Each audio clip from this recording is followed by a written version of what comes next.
It's funny how Money in the Bank's ending is like 10,000 times better than WrestleMania's ending.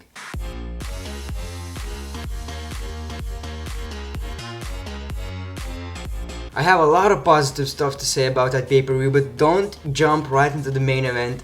Let's start from the beginning. And first of all, I know I look like shit. Most of you guys know that pay-per-views start, the pre-show of the pay-per-view starts at 2 a.m. in my country. I live in Lithuania.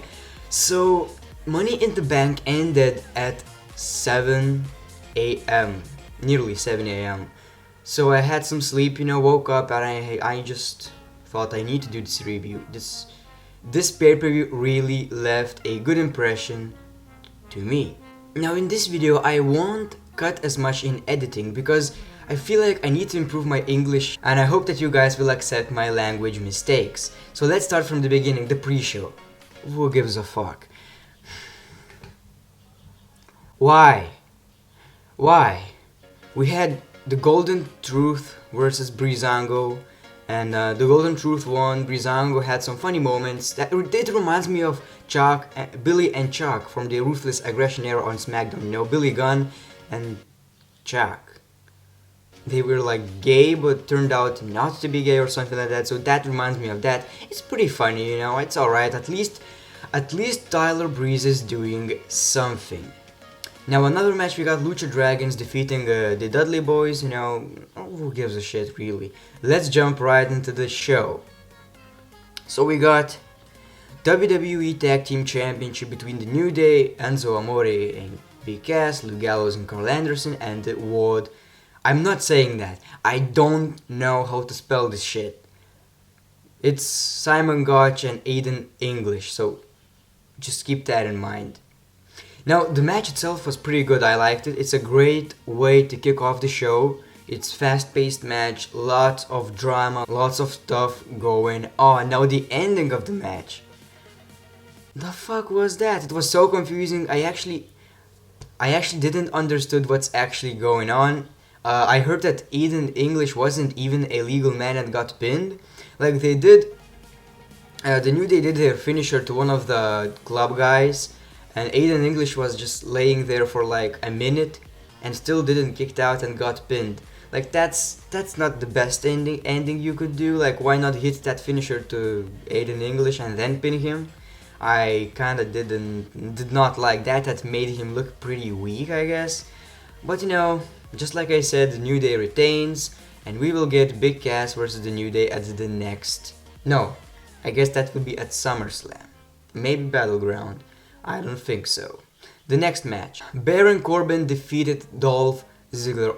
Everybody knew that. Now, the problem is that people even chanted boring because that match we've seen at Monday Night Raw, even maybe at SmackDown, I don't even remember, at a couple of pay-per-views, and that feud is not interesting. I just don't give a shit about that, and just like you guys seen, most of the people don't give a shit either.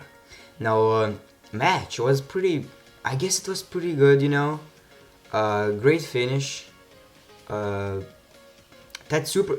reversal, that end of days reversal to the super kick was pretty dope. I really liked that, and the ending was pretty good, and Baron Corbin won, and thank God, I hope so, this feud is over.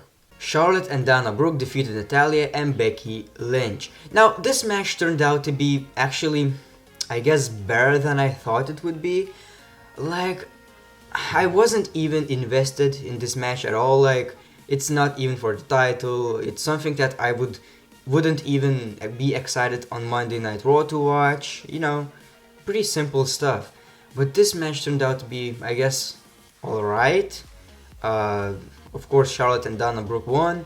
And I thought that Dana Brooke is the one that is going to turn on Charlotte, but it turned out to be the other way, and Natalya, the sweetest girl, I would say, the big heart, good heart girl. Yeah. She turned on Becky Lynch. Like, why everybody turns on Becky Lynch? Poor girl.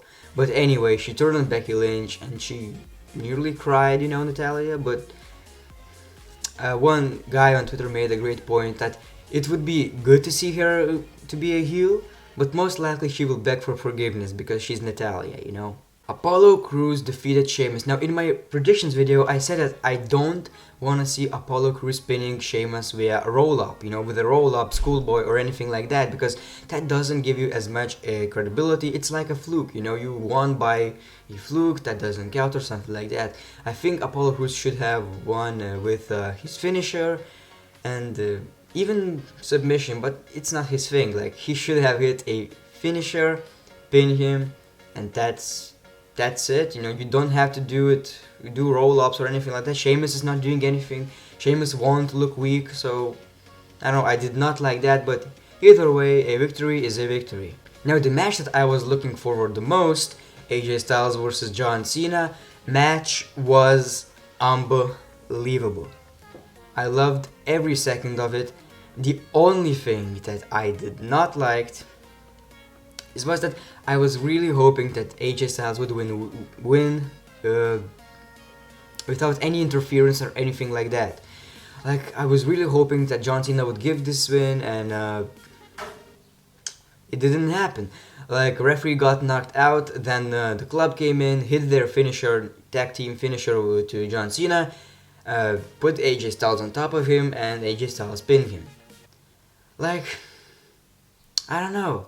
At first I was really mad about that because I really wanted to see AJ Styles win clean, but if they did something like club attack Cena and then AJ Styles does Styles Clash, that would have been better, I guess. But either way, at first I was mad, but then I thought, like, win is a win. This match is going to be at Battleground and at SummerSlam probably, so if John Cena is going to win at next pay-per-view, I'm alright with that.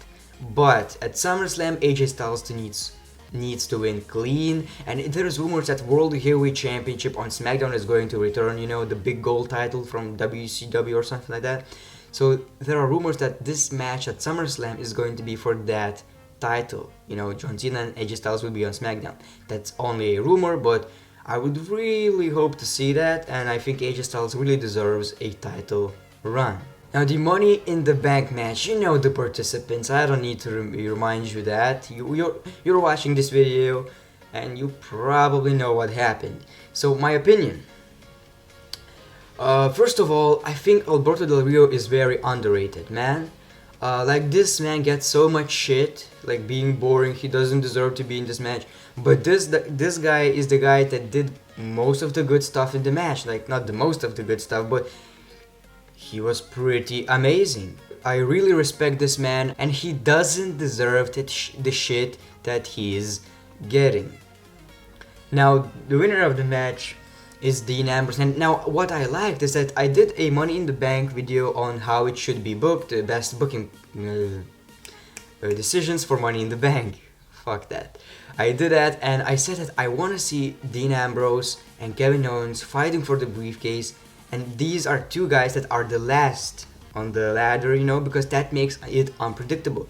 The two guys that were the most rumored to be winner of the match were Kevin Owens and Dean Ambrose. You know, these are the most potential winners for the match. So these two were the last men standing on the ladder. So I really like that. It made it unpredictable. Like, I didn't know who is going to win, and I like Kevin Owens, but this time I wanted to see Dean Ambrose winning, and when he won, I effing marked out. I really marked out. I was so happy. I thought, like, man, maybe at SummerSlam we will have Dean Ambrose as a champion. Yeah. The next match is United States Championship between Rusev and Titus O'Neil. Now, this match turned out to be as well better than I expected. It was pretty alright, and I think it's a right decision for Rusev to win. Now, most of the guys would say it's Father's Day, it's not supposed to be like that, man. But, you know, that's wrestling. And I loved it when he did a submission move to Titus O'Neil and he screamed, like, look at your kids or something like that. I know Titus O'Neil tapped out, but he did a great performance, and that was a pretty good match. And the last match, the World Heavyweight Championship between Roman Reigns and Seth Rollins. Man, when I started watching this match, I wasn't really into it because I thought like this is the most predictable match of the card. Roman Reigns is going to win anyway. I'm just gonna go to Twitter and look what my subscribers are saying to me. You know, I was looking, and I thought like, okay, let's watch this match. Maybe will turn out to be good. Seth Rollins is in the match. I'm really interested in it right now. Like, okay, I'm watching the match, and I see a great match. Like, I thought it is, you know, going to be some predictable shit, and the match turned out to be pretty amazing. I don't even know which match was better, AJ Styles vs Cena or this match. The ending of this match was definitely better. The match was amazing. Now, we had spear, Seth Rollins kicked out. Then we had a catching pedigree.